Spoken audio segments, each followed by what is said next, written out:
is Clifton Johnson. I'm the founder of the Empire Series. I want to thank you for tuning in this afternoon. Welcome.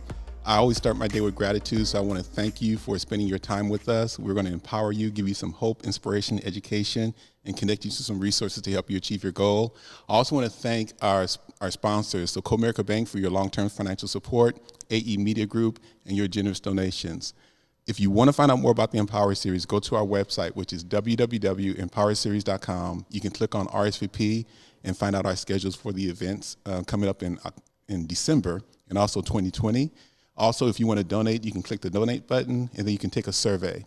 But today, I'm really excited because we've got our guest, which was our November speaker, Sherlyn Dorsey. She is the CEO of People Development and Training, and she's also a very dynamic speaker, motivational speaker, content speaker as well. She's an author. She has over 20 years actually of training and development and even coaching executives and individuals on how to really manifest their goals, their dreams, and build businesses. And your business actually develops curriculum and also delivers curriculums for small and medium-sized businesses as well, right? That is correct. So everyone, please welcome, I guess, Sherlyn Dorsey. How are you doing today? Hey, everyone. Am I looking in the camera? No, you're just looking at me. I'm just looking right at you. Okay. Hey, everyone. Thank you so much for having me, Cliff. So I have to start off with this. Please pardon my raspy voice. Now, of course, I speak for a living, so my voice is always in use and at strain, but I did have the sniffles. So on top of overusage probably, I had to battle with a cold. Mm-hmm. So please do pardon, and I'm happy to repeat anything necessary. Well, first off, I am so grateful because not only did you spend the time with us to pour into us for our Lunch and Learn, but also you like you said, you have so many speaking engagements, and you being able to come back and be a guest on our podcast. There was so much that we wanted to talk about. One of the things that you wanted to talk about, in addition to how you shared with us how to become a no-limit person, you also had some great ideas of how we could take our ideas and really start a business and not let the lack of resources be a hindrance to us manifesting that business. So we're going to talk a lot more about that. But again, I'm excited to hear from you. I'm going to take some notes. Excellent. I always say the Empower Series, we're giving to the community, but I'm getting a lot out of this as well. So I'm just all ears. Absolutely. Listen, I say the same thing. The words that you hear come through me first. So I have to be able to hear that and have that resonance with them in order to give them to you. So, yes, I look forward to learning as well. So they say sometimes that when people coach, that you're really coaching two people. Mm-hmm. You're coaching the person you're talking to, but you're also coaching yourself. Absolutely. So I'm looking forward to being, biliteral coaching right now. Yes, bilateral, yes. Yes, to all those things. So tell us a little bit about you. So where are you from? So I am actually from Chicago, Illinois, Chi-Town. Chi-Town. Yes, proud transplant, but absolutely love it here in the DFW area. I'm not going back to Chicago to live. So how long have you been here? So I've been here now 9 years, just about 10. Oh, okay. Mm-hmm. Absolutely love it. And what brought you here? Was it business or your family or what? Here's the truth. I always tell people, and I preface it with this, it's going to sound a little bit curt, but it's the absolute truth. It's because I wanted to. That's the reason. There you go. I love that. That's the reason Just why because, it right? was not because of business, but a lot of motivation, I must say, is the cold. Mm-hmm. I was just so tired of being so cold in Chicago. As beautiful as my city is, it's freezing in the winter. Yeah. So it was a great, refreshing change, too. I think new spaces bring new ideas. Mm-hmm. So it was a lot of motivation around that as well. I had a good life, I always tell people, but I wanted it to be better. Hey, now you're in the big D, right? I'm in the big D. I got here as fast as I could, as they say. So also, I met your mother. Your mother is such a lovely person. Yes, she is. And so did she move with you, or she? So no, my mom didn't move with me. My mom and dad are here. They are married 50 years now, so they are doing very well here and thriving. But they moved here to Dallas. I always tell people we had the best mates, and that's the grandchildren. Oh, okay. So me and my husband and our children moved here, and my sister has actually been here years before us. I think it was about 15 years, if my memory serves me, and she had been here. So we know Dallas and are very familiar. We have a huge family, so we would come every couple of years. But it was when we came here that she got serious. And as they get older, that cold is a bit more severe on their bones as well, too. Mm-hmm. So it was just to have two of their children here. It was just icing on the cake. Okay. Yeah. Well, that's great. Well, we're glad you're here. Thank you. And I think the first time you said you came to the Empire Suze was earlier this year when we were doing something at the Red Brick Entrepreneur Center. Yes. Right? Yes. How did you hear about the Empire Series? So if my memory serves me, I think I heard about it on Eventbrite. Okay. I'm really big good. about searching events there. Number one, to do networking. I want to go and attend and see what other people are doing, but also I'm looking to leverage what it is that I do. How is it that I can speak at some of these events and learn directly from that curator of that event? Because not all times are they entrepreneurs. Yeah. Sometimes people are just putting on supplemental events to their hobbies, Yeah. right? And that's okay. There's a space for that. So that's how I did, and I found it, and I said, wow, this is intriguing. I came to find more and was pleasantly surprised. Well, I think the speaker was, at that point, it was Calvin Golden. Yes. That was a gentleman that had was very instrumental in franchising Wingstop. And so he's been a guest at the Empower Series podcast as well.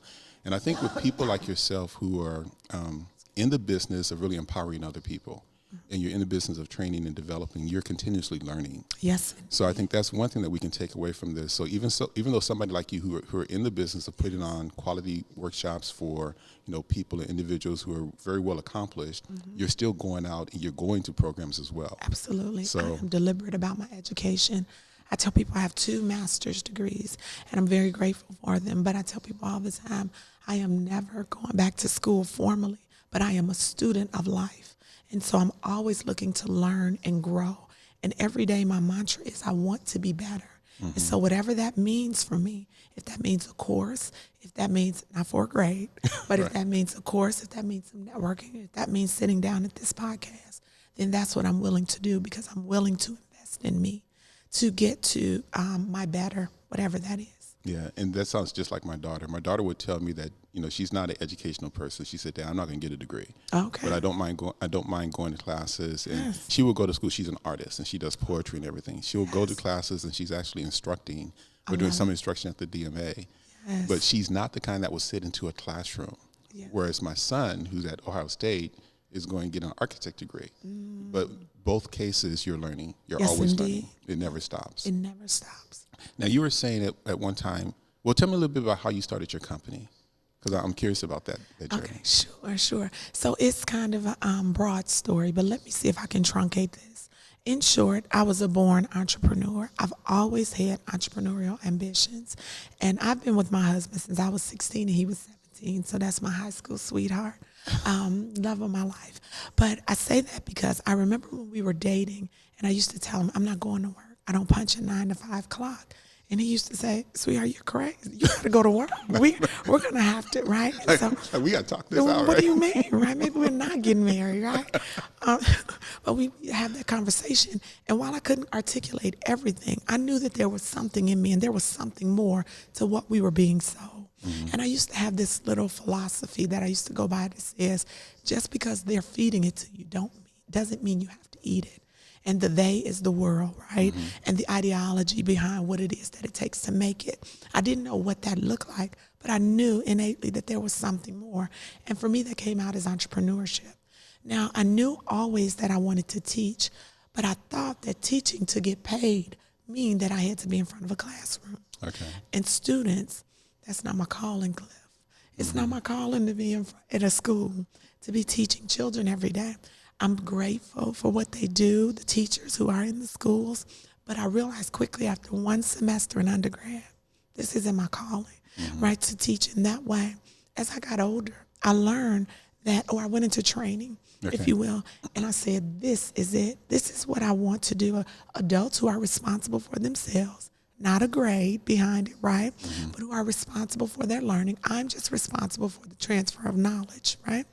And what I know, and I get this term from a book called The Big Leap by Gay Hendricks, I know that that is my zone of genius. I do that well, right? I wake up and I look forward to it. I look for opportunities to give of service in that way, paid and unpaid, right?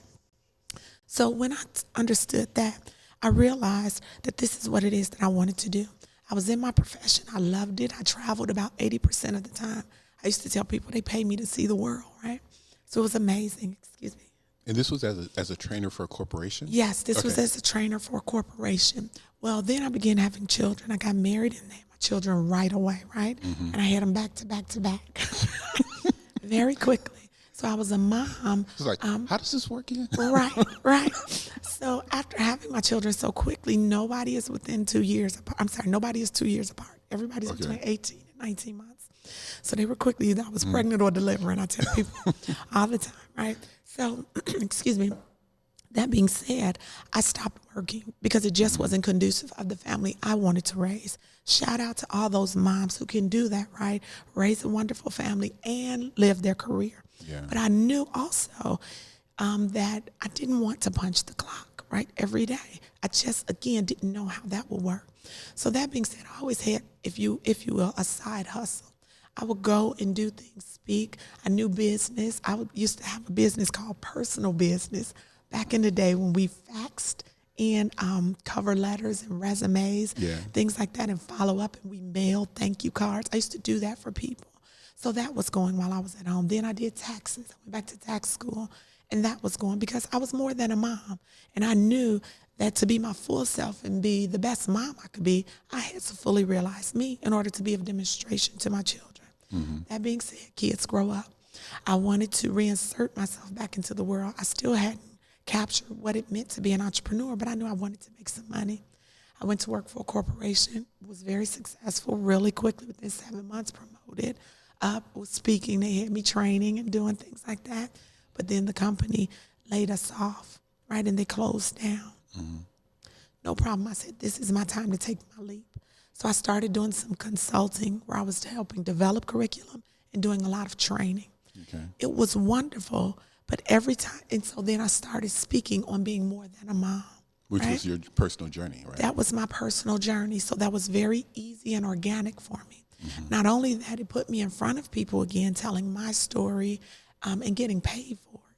So it was amazing. It was an amazing matriculation for me to understand that within me right now was the business it is that I dreamed about. There was a way to manifest this thing with what I had right now.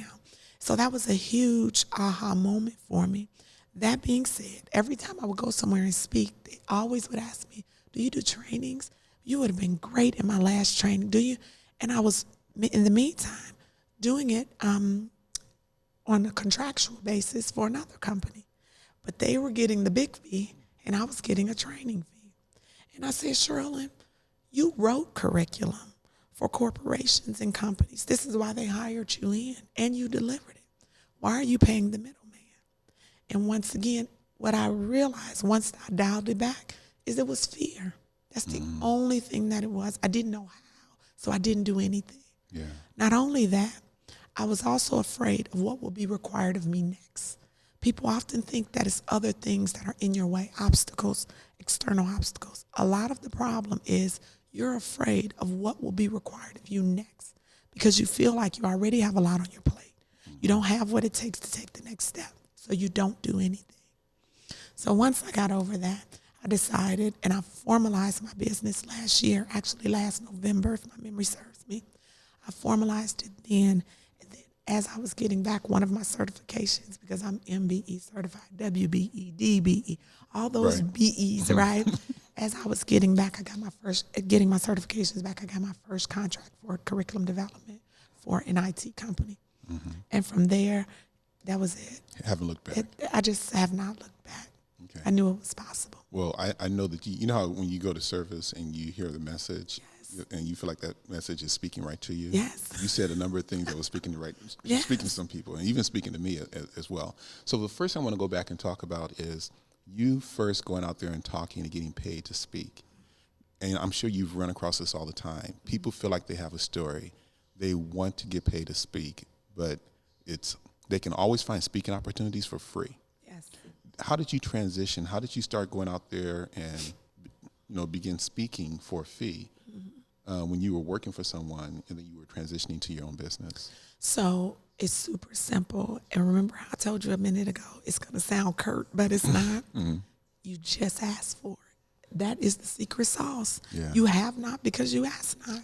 Okay. And you have to start putting a fee on your value. See, people think they're a business because they say that they're a business, But you are a business when you have the ability to provide value in service or product to another person or entity, and you get paid. That's business, period. So you have to, as a business owner, you have to discern when it's time to get paid and when it's time to give. So for me, because many causes pull at me, what I do is decide in the beginning of the year or quarterly, whichever one speaks to me. I get to make the decision because I'm the CEO. I love that. Right? Yeah. And I say, I will do X amount of in-kind services this quarter or year. And whichever one I decide resonates with me, then I do that. Okay. So then the other question I have is, and someone asked me this. Yes. And I'll tell you what I said, but I want to hear what you say first. Okay. So how much do I charge? So it really depends on you. Okay. And I'll tell you, first I'll give you the formal answer. Of course, you research it and you look up your industry and all that kind of stuff. But oftentimes when you're looking it up, it's people who have experience in it. And when you're a new entrepreneur like I was, that didn't help me the most because I kept saying, well, they have experience. I don't have any, so what do I do? Yeah. So I thought that that I couldn't get that. But the real reason I couldn't get it is because I didn't believe I couldn't get it. And so what I say is you charge what you believe that you can get that's in line with the industry standard. Okay. So for me, some of my first engagements, if my memory serves me, were 500, 300, things like that. And then I remember saying, after I had a bit of experience, saying, I'm going to establish my fee as opposed to asking people, what can you afford? Right. Because like everything else, people pay for what they want, right? And if you want me, because I value me so much that I won't allow you to devalue me on purpose or unintentionally, right? Because I set the standard. Then I decided, here's your fee, Sherlyn. Here's what you'll charge. Here's what you'll tell people. And I believe it, and I know that I bring that to the table, so it's very easy for me to do that. Yeah, and you know, the answer that you gave was the answer I gave this gentleman. I said, it's whatever you choose to charge, because we can look at data. The National Speakers Association has data as to what the average speaker fee is for someone with 1 and 2 experience, 2 to 3, 4 to 5, or over 10 years. And the average right in the middle is like $3,500. But you'll find that people who just began speaking are charging $10,000, $15,000. Yes. So what's the difference is what they believe. Absolutely. And then when you state your fee, you can always negotiate, Yes. but have a fee. And Yes. Okay. Yes, indeed. You can negotiate in lodging, in food.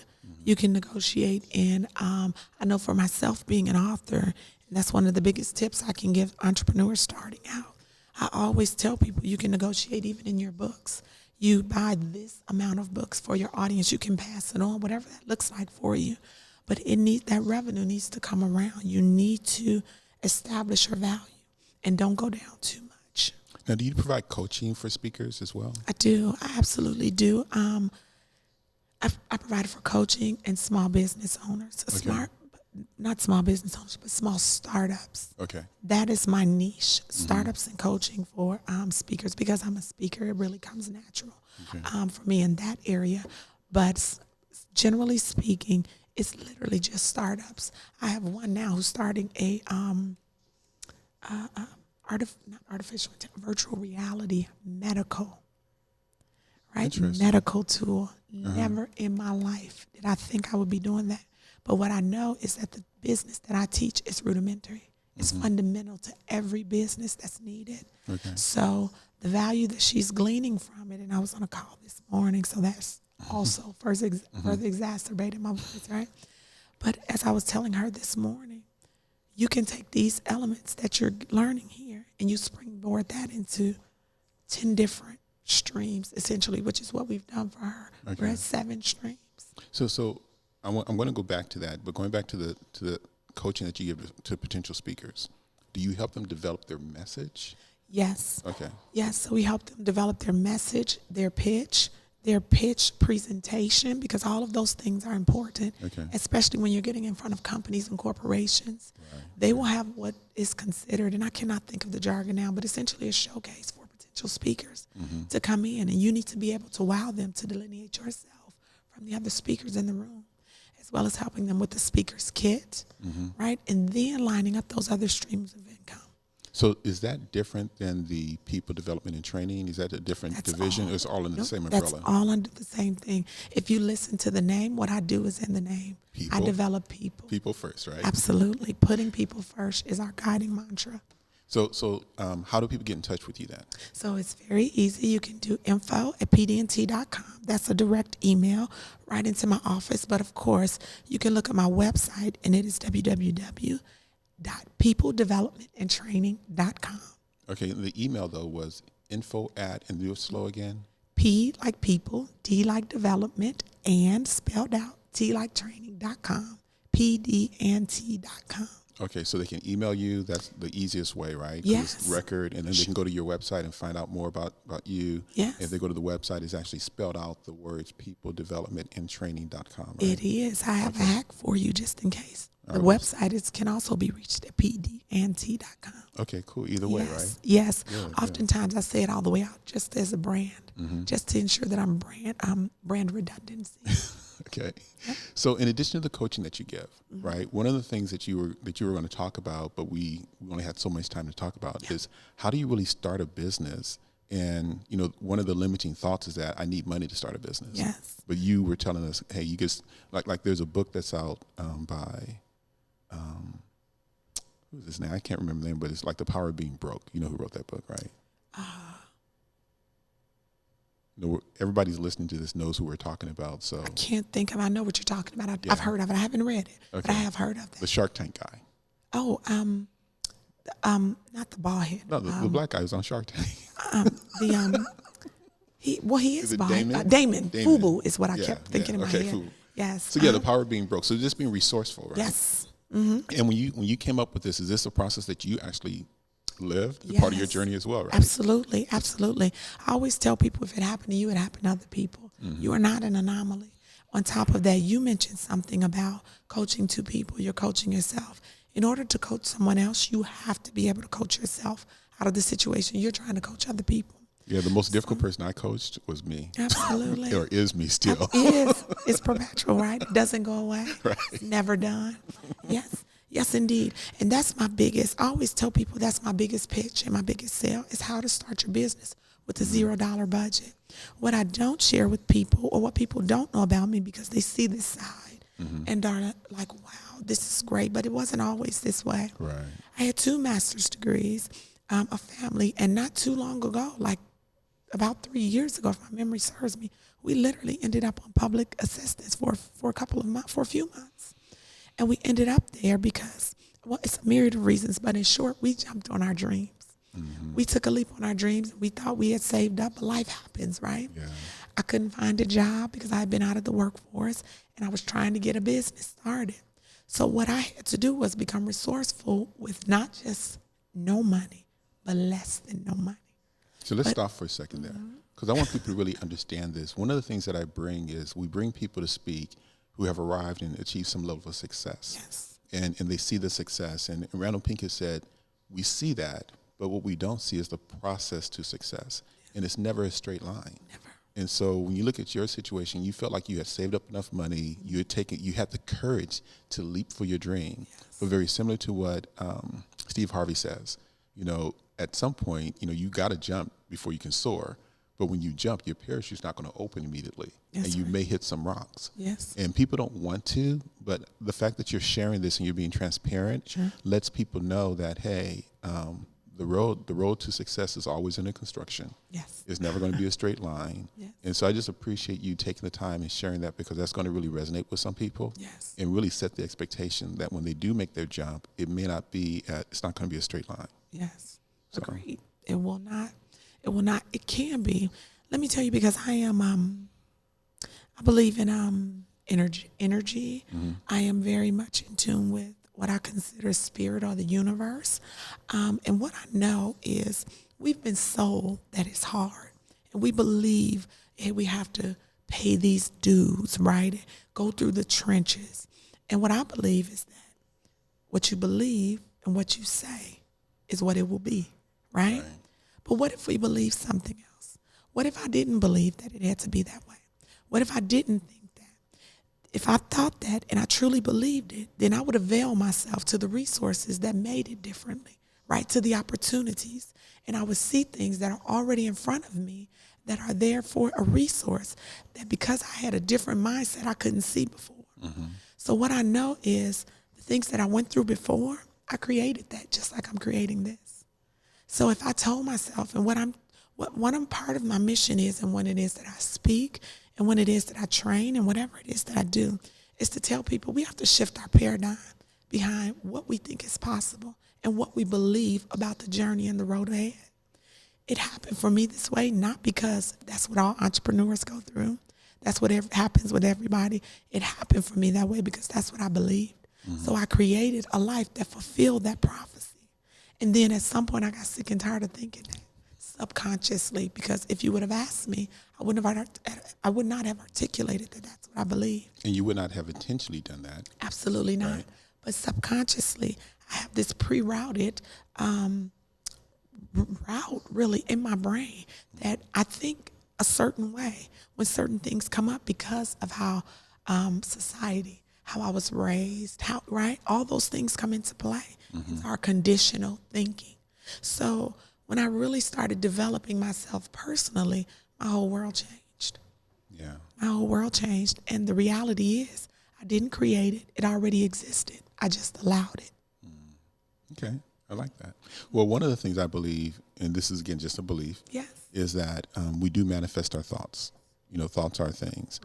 There's a book by the name of The Science of Getting Rich by Wallace D. Waddell. Have you heard of that book? Absolutely. Just finished reading it again. Yeah, exactly. So we're on the same page there. And so what he says, in my opinion, the hardest thing to do is to believe in this vision, this thought that you have, regardless of your physical circumstances. Yes. I often tell people you have to live from your vision, not your memory. Yeah. Because if you go by what you see, that's number one, your memory. When I look at my light bill, that's a reflection of my past. They aren't billing me for the moment I'm in. They're billing me for the past 30 days. Mm-hmm. So if I'm dissatisfied, I have an opportunity to change that by turning out my lights, unplugging some things in order to reduce my bill, right? Did you just come up with that, or was that like was that in flow? That's in flow. That's the genius about you, right? Training curriculum right now. Yes, but it's true. Yeah. You want to put it in relatable terms. If you want people to learn, it has to be real, relatable, and relevant. Yeah. And that's what I'm always looking to do, and that's how I know that I'm doing what I'm called to do, and that's how I know I can transfer knowledge, because I can make it real, relevant, and relatable to you on the spot. So you've learned, and I also think that even we go, I think every step of the journey is of value. Yes. Even the ones that we don't intend, that Absolutely. may be difficult, because through that process we learn. Yes. We learn something, we learn what we don't want, and we learn to think differently so that we can be more in the mindset of manifesting this vision that we have. So continue. I know I just kind of jumped in there, but I want to hear more of your story. Yes. So what was I saying? You were talking. So I think I was telling you about how we ended up on public assistance for a few months. Mm-hmm. So we did that, and then I still had it in me, a burning desire to own and run my own business, and I knew that it was possible. And for me, what I knew that was possible through was speaking, because again, I always knew that this is what I did well. I used to tell my husband all the time and my dad, I just love to talk. And they didn't need you to tell them that, though, probably, right? They did not need it. They did not need it. Bless their hearts. Bless their hearts. They didn't need it. I used to tell my mom and dad, I just love to talk. Okay, right? But in doing that, what I realized is I matured and evolved, if you will. I realized that, okay, what does loving to talk mean? Because that's cute until the lights go off, right? Mm-hmm. So now what does that mean for you in real life? And so when I was in that position, when I had less than any money, but I still had this burning desire, I decided to get up and keep fishing and figuring out what it is that I needed to do. And then I started literally leveraging resources that we all have, but just have not thought about in this way. My biggest one that I tell people all the time is Facebook. There is no reason that people should not be leveraging these free platforms of social media in order to start their business. I received my first about $3,000 in contracts out the gate off of Facebook. This was before I was a business. I was just sharing what I was doing and telling people over and over again, I'm a speaker, I'm a motivational speaker. I speak to moms and women. This is what we have to do. We can do this. Companies need to, churches and organizations should. I come in And then a school reached out to me and brought me out to them. So I love that. So is that step number one? No. that's a bonus plan, right? Okay, so first of all, let me tell your love that, audience, though. this is so funny because Okay. what I'm going to share with you now, and if you'd allow me to get through it, it won't hurt too much, I promise. But what I'll share now, I typically train in a training, right? That's about an hour. So let me give it to you. So you're going to have to write this down. But you need both of these things in order to do it. Now, let me make sure that I brand this properly for myself, if you're okay. This is tips on how to start a business with a $0 budget, not $25, with a $0 budget, okay? The first one you have to do is know your business, the ability to clearly articulate what you do and the results that you provide. Results is the operative phrase there. People want to know the outcome of dealing with you. Number two, find the people who need you and are looking for you. We call that your tribe or target audience, right? The next one is create an online presence. That is a website, social media, right? Ads, all those things. Now, some of those are at cost, so you're not at that point yet. I just wanted to give you examples, but social media being the easiest one. Facebook could be free. Facebook is Oh, it is free. absolutely free. Instagram is free. Snapchat is free. LinkedIn is free. YouTube is free. Right, friend? Okay. So the next one, number four is consistency.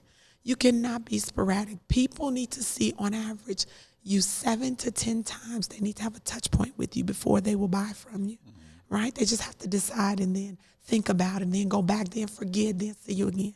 So be consistent. Number 5 is establish and grow your tribe. So once you identify and say, okay, these are my people, you get that established and saying, I'm going to market to these people. How I do it and help my clients is they create a avatar, right? And they market everything to their avatar. For example, my avatar's name is Shania. Shania means, it's always significance, but Shania means wonderful, marvelous in Yoruba, okay? But what it is my avatar, Shania, every time I create something, curriculum, or if I create any type of content, my next question is, would Shania be there? Shania has an age, an occupation, how much she makes, where she hangs out, online and physically. I have all those things written down about her. So once it's done, my content, whatever it is that I'm creating, my question is, would Shania come? Does she have a babysitter? Is this during dinner hours, right? Okay, that's another one. The next one is create income. So income, when I say create income, I'm talking about through products, services, books, sales, conferences, live events, webinars. There is a way to create content. I created content on YouTube, a free platform. I created a webinar, and then I hid it, and then I marketed it and said it was $9.99. Whoever wanted it was sent the link. This was before I knew about portals and all that kind of stuff, right? So okay, the next one, and I know I'm giving you all this good information, right? The next one is 7. This is huge. I hope you're listening. Sit up and turn it up. Don't make it harder than it is. Just get started. You have in you right now what you need to start your business. You don't need a funder. You don't need, that would be great, and that's coming, but it's levels to this. Start where you are. People are not most often or most likely investing in your idea. They're investing in what you've done, okay? So this is a way to get that out there. How are we feeling about that? I don't want to talk too steadily. No, I need to be quiet, and you need to be talking, right? Because I just tell you that I hope we all got that. So what I was taking notes, know your business, find your people, create an online presence, be consistent, establish and grow your tribe, create your avatar, create income. So think about everything you do and how can income be created from it. Absolutely. And don't make it harder than it really is. That's it. That, I'm telling you, let's just drop the mic. Dennis Kimbrough, and I'm going to find this, but Dennis Kimbrough said the definition of a true entrepreneur is, and he said it so much smoother than I'm going to say it, but is someone who has an idea with no resources and they pursue it anyway. Doggedly. boom. And the other thing I would tell you, we talk about funding, and so many people think that they need funding to start a business, but I'm thinking this. All they really need is a good idea that they're bold and courageous enough to take action on. And you just laid out 7 steps that people can take action on that they do not need money for, but would generate the resources, the customers. And I believe that once your idea has been casted wide out there enough, every good idea will attract the resources to make it grow. Yes, indeed. So if you're sitting there right now wondering and thinking that you're limited for some reason, then I would say it's your thought process, like we talked about before. What are we envisioning? Yes. Are we envisioning difficulty? Are we envisioning lack? Are we envisioning challenges? Are we envisioning abundance? And the universe has all of the resources we need to grow our idea much bigger than we can imagine it. Yes. And so once we get that out of the way, then we start doing the 7 things that you've identified, and boom, they need to be calling you and giving you a royalty check. Absolutely, absolutely. I'll take 10%, capital PEO. Yes, but no, this is just a value that I like to give. This is actually, I present these type of workshops and masterminds all around. The fee is nominal. It just really depends on where I'm presenting it. Yeah. But the information is invaluable. And if you take it and do it, you absolutely can make money. When I got the first check from the client I created on Facebook, I then took that and said, let me put away 6 months worth of money because I need a website now. Mm-hmm. And the website that I started with was $14.99 a month. And the rest of it I had to pay my rent with. Yeah. And that's just the truth. You know what I mean? I'm like, if I can just hold it, because if I did this, I can absolutely do it again. So you mentioned Mastermind. Are you doing anything for the public that's coming up soon? What's your next event coming up? I do not, Clifford. You caught me off, Clifton. I'm sorry. You caught me kind of at a time where I'm a little bit behind, really, because I'm sick. I got you. But I typically would have what I do recommend that you do, though, is reach out to me. You can do that through the website or info@pednt.com. But I typically have a calendar ready for the first quarter of the year. Mm-hmm. But I'm really trying to see, because I've had a lot of growth this year. Yeah. So I'm taking that information and I'm going to take a few weeks off to make sure that I'm, number one, refining my business and approach, and I'm being strategic in what it is that I put on next year or my next quarter, right? And grow from that. Because some things that I did this year, they didn't really serve my business or my clients or potential clients. Mm-hmm. So it's time to get rid of that. So I'm right now in the planning process. Okay. But stay connected with me through PDT. So at some point, as you look at 2020, are you going to actually create some type of training program of these 7 steps? Is that part of the plan? I already have it. And how often do you do that throughout the year? Is it just... So this is actually people bring me in to put this on. So companies hire you to bring this on? Companies hire me to put this on. So one of the things on the table for me now is to put this on as an event. That's what I'm thinking. Right? To put it on as an event. But here's the reality. It takes a lot. I'm looking to partner with an organization for that and to really plug into them. And I deliver this content to them, and we talk, behind the scenes about what that partnership looks like. But it's a lot. It's just, it's a lot to create these events and market. Yeah. It's just what it is. Well, we're putting it out there in the universe. So we are putting it out there. Absolutely. Yeah. Absolutely. I'm being deliberate about that. So that's what it is. And that's one of the things I'm learning. I don't have to do this alone. Mm-hmm. I don't have to do this alone. There are a lot of people who enjoy what it is that I do. So I'm looking at expanding those partnerships because I want them to win too. That's the only way I work. Win-win. Okay. Right. Okay. So since you talked about that, I do believe that nothing of significance can ever happen alone. And there are some people out there doing it. This video is going to be watched by hundreds and thousands of people, I'm sure. Sure. So people are going to be reaching out to you, wanting to collaborate, wanting to get some advice and support from you.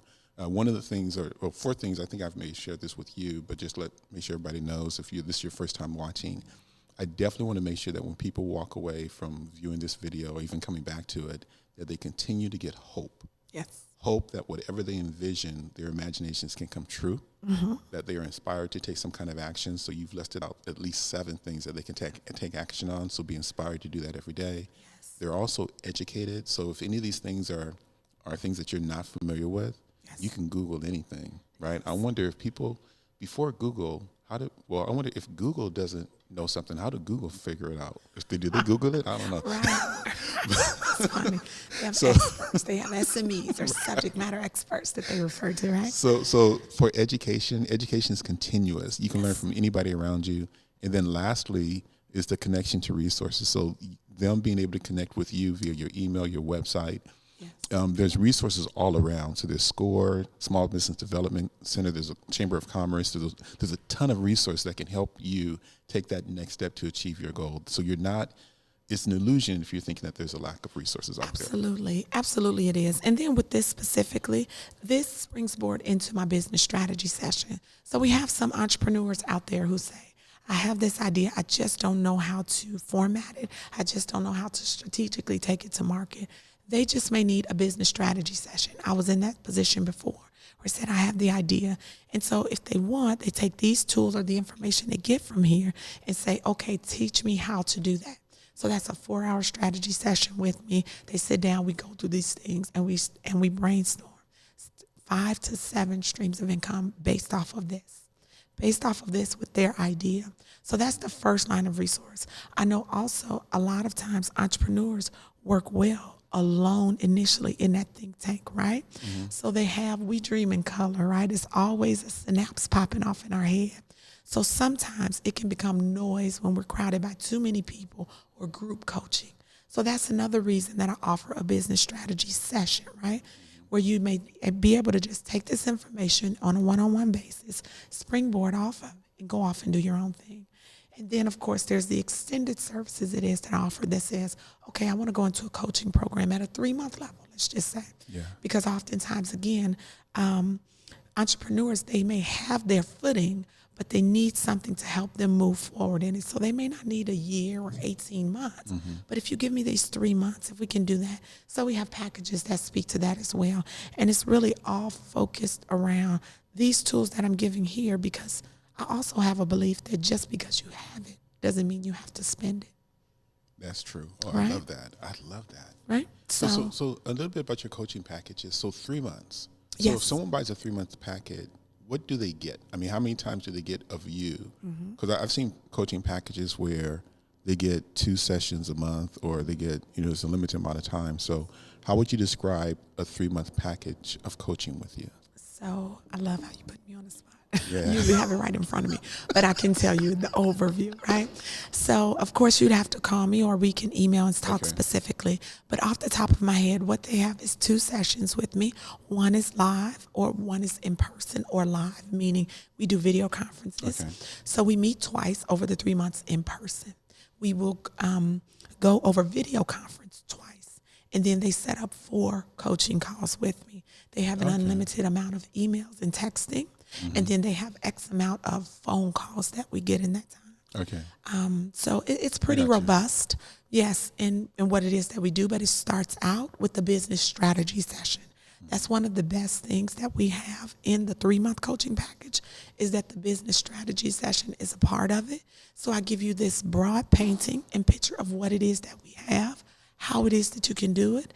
And then if you stay with me the 3 months, I show you how to do each one. Okay. Okay, cool. So another question I have for you that might be putting you on the spot. So where do you see yourself 5 years from now? Oh, goodness. So that's wonderful. So 5 years from now, what my goal is to do is to, I don't know if the word is employ, because I want to have trainers who I'm contractors who are deployed to deliver these trainings, right? Okay. What I envision doing and what I love and what I do well is I close deals very well. So going out to meetings and meeting with people on their territory, right, and showing them the value in what it is that we do. And I look forward to being able to do that full time and employing other people and investing in their zone of genius. Yeah. Because I'm not the only one out there who can train or who loves the transfer of knowledge. So my hope is that I can find those people and invest in them as well, right? And hopefully that's what my company will be doing, as well as a sales manager, of course, HR, et cetera. So a full-fledged company. I like that, because I worked for a company called Cindelaney Leadership, and they're a company out of Long Beach, started by a gentleman by the name of Larry Sind. Yeah, Long Beach. But what was fascinating about him is that he came out of UCLA with this model. He's the Cindy Lane Leadership is known as being the first company that really focused 100% on company culture. And he had a business model and a value proposition that he sold to businesses that was very unique at the time, using the psychology of mind and taking executives and their direct reports to resorts and taking them through an experiential process to slow down and to realize that their state of mind affected their quality of thinking and the decisions that impacted millions of lives. But I say that because his company really, it's large. You know, he was able to employ numbers of consultants around the world. And when I was working for him, first off, I couldn't believe that I was being paid to do the kind of work that we were doing because it was very healthy. Bringing that level of health to corporations, to executives, and being able to have the rippling effect on thousands of lives. So with your vision, I see your vision as being really possible. And that's probably the first step on the ladder.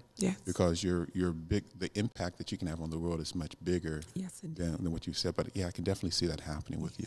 Yes, that's where I am. It's funny that you say that.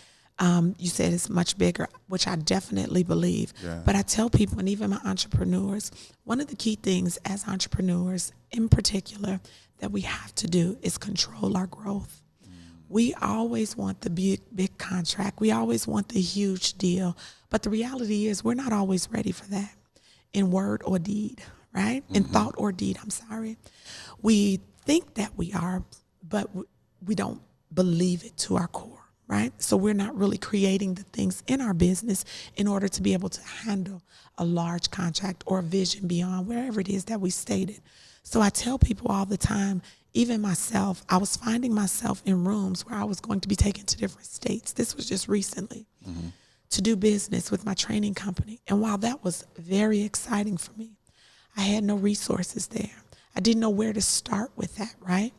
And so when I realized that I needed to pull back the reins just a little bit and because I had so many things going on here, that if I moved there, and not just move, but if I went to these places, that would leave the business currently that I had less than satisfactory. And my goal, and one of the things it is that I'm known for, is delivering an exceptional customer experience. That's what I sell to other corporations. So I have to give that to the clients it is that I have and how I show up in every room. So I knew that I wasn't capable of that because quite literally, honestly, I must not have believed it, right? So I knew that that was beyond where I was at that moment.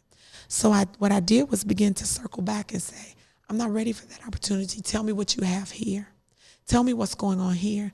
And in that moment, they connected me with someone else and said, Sherlyn, that's so insightful of you to say. I know someone who needs to talk to you. I know. And so from there, now I'm nurturing relationships with the city. Now, right, they put me right in contact with people in my own backyard. So it's really important that we continue to dream in color, but it's also important to know when to corral that dream and to move it at the pace in which you are moving and growing. Here's the best example because it should be real relatable and relevant, right? You know, lottery winners. Did you know over 80% of them are broke within 2.5 years? The reason is very simple, because their money outgrew their mind. And it never caught up. It never caught up. And so my goal is sustainable wealth. It's sustainable growth. So I know that I have to catch up to where the money is. Does that make sense? Yeah, okay. It's really knowing yourself because it is. Same point that you made, Randall Pinkett spoke one time, and he did a study. He has a book called Black Faces in White Places. And he interviewed a number of successful African Americans in different industries, nonprofit, for-profit, different industries, as I said. And he was identifying what was their path to success. And he found that the people who reached the highest levels of success did not have, it wasn't like a number of promotions. They actually turned down promotions and they took a lot of lateral jobs. To your point, you know, getting the higher position and getting the biggest move or promotion is not always the best move for you. It's not. Where it might just be a good lateral move. It is. And those lateral moves are really helping you grow. And also, you got to know yourself and know it's fulfilling. Yes, indeed. You know, what do you want? Yes, indeed. Very true. And just by the old or the paradigm that we live in, people would think, why would you do that? You know, that's crazy. You could. Now, while that wasn't a done deal, we were just in conversation about that.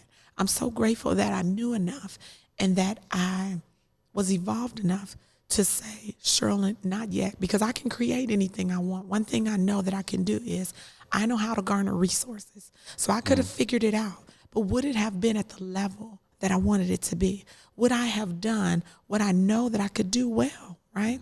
And would it have been the best representation of my company? But for me, one of the things of equal importance, would I have been able to deliver an exceptional customer experience? Yeah. And the answer is no. It would have been just what it looked like, rushed, right? Desperate, right? And the truth is, we're not struggling to eat anymore. Right. We're not, you know what I mean? You're not splitting that bread. You're not splitting that bread 5 ways anymore. We're not anymore. splitting it 5 ways, right? Take it from the top. We're just not doing, everybody has a piece of bread, right?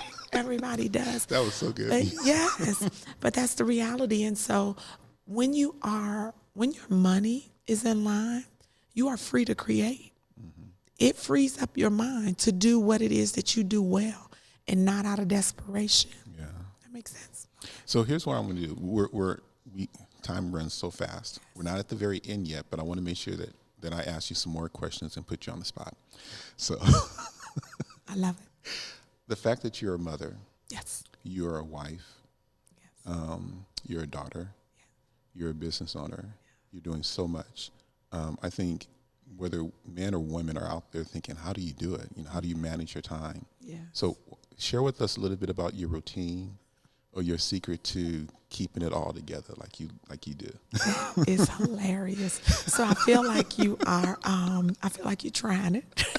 Let me tell you why. Did you say I'm because trying you it? are trying it. Let me tell you why. That's just a little inside joke because I think that you're thinking about what I referred to in my presentation when I said there's no such thing as time management. So I think you want me to repeat that, and I'm going to do that, right? So one of the ways that I believe personally that everything matters, right? And I believe that perfection is assigned, right? So what do I mean by that? I mean that it is what you say it is. And for me, I have a perfect life. I'm married to the man of my dreams. My children are something like amazing. I have a loving, supportive family and unit, and it's that way because I say it is. Because it's in my life in a way that supports the best in who I am. So that's number one, right? Other people may look at it and say, this is nuts. That's okay. What they eat doesn't make me full, right? Right. So I don't put too much into that. They can close their eyes, walk away, or ask questions. Right? And it's really that simple. Well, that being said, I believe that everything matters. So if everything matters, that leaves out nothing. So when you say things like manage your time, I don't believe that there is a such thing as time management. What I do believe is that you can manage the tasks that you assign to the time that you have. So what that means is simply time manages itself. We can't slow it up. We can't stop it. We can't speed it up because we're irritated. We can't take it back because we lost a loved one or if we forgot something, right? So because we know that, we have to get away from that and just realize that we can go with the flow, right? And that's really what it's all about, creating ease in our life. So that takes some pressure off of me right there. So when I begin to manage the task that I have with the time it is that I have allotted for a certain thing, then it becomes an personal motivation, right? You don't have to motivate me to get up to work on my business because what I do is set myself a schedule and say, okay, on Tuesdays and Thursdays, for example, between 10 and 12, I'll answer emails. That's when I do emails. I don't answer the phone typically, right? Unless I know it's an emergency or I'm a mom, I have children. But by and large, I don't answer the phone. I don't check Facebook during those times. Excuse me. I don't work on content. I don't do anything but emails. And what happens is when I look at the clock and an hour and 30 minutes have gone past and I still have 55 emails to get through, it's motivation for me to but speak more succinctly in the email, right? Because I need to get to the other 55. So now I become innovative or creative in how do I get through this in this time? Because I have 30 minutes, period. Because time is moving on, right? I'm not managing it. It's going on. I'm managing me. So that's how I do that. So I create task management schedules for myself, and it keeps me personally motivated and inspired because we're innately, competitive. We may not be, there are levels to our competition, but if something in you, if you know you have 5 minutes, you automatically start going, let me hurry up. Let me get done, right? You do that. Nobody says, hey, you start going in your head. And so I use that tool for myself because I know that everything depends on me. So I do things like that. All right. There's a book out called Slowing Down to the Speed of Life. And it makes the same point that you do, that life goes on its own pace. Yes, it does. And a lot of times our experience of that, based on our thinking, is either rushed up very fast. Yes. And if we are very anxious about what's coming up next, then we're fast forwarding. Yes. If we're in regret, we're looking at the past, which is things that we can't change. But if we slow down and just look at the moment that we're in, we make a decision as to what do we do now. Right now. And just so slow down Yes. to the speed of life and Yes. do what's in front of you. Yes. And you'll make it all work. Yes, indeed. And so with that being said, I just want to thank you. You don't know how much gratitude I have for you being here and you pouring into the Empower series in our community with your wisdom, with your experiences. And I really do hope that your email is flooded. Yeah. And this partner that you're looking for is going to come to you through some relationship and some connection of you spending time with us and pouring into us here on our podcast. So I would just want to thank you so much. Is there any closing remark that you want to make to our community to give them hope, inspiration, education, or a connection to resource, a good phrase or anything that you want to say? Let me see. Yes, there is. There's something that I used to say in the first part before I expanded my business, but I leave out on all of my videos with this. And I want to leave these words. It's time to move beyond everyone else's expectations of who you ought to be and become the person you thought that you could be. All right. Well, that's the perfect phrase to end this. So thank you again. Thank you guys for watching. And I would just say stay connected with us on our social media accounts. I want to thank you. Thank Comerica Bank. Thank A&E Media Group. Thank all of you who've taken your time, which is the most precious resource you have. So your time, your talent, your treasures to help support the Empower series. And until then, be empowered and inspired to thrive. Thank you. That's it.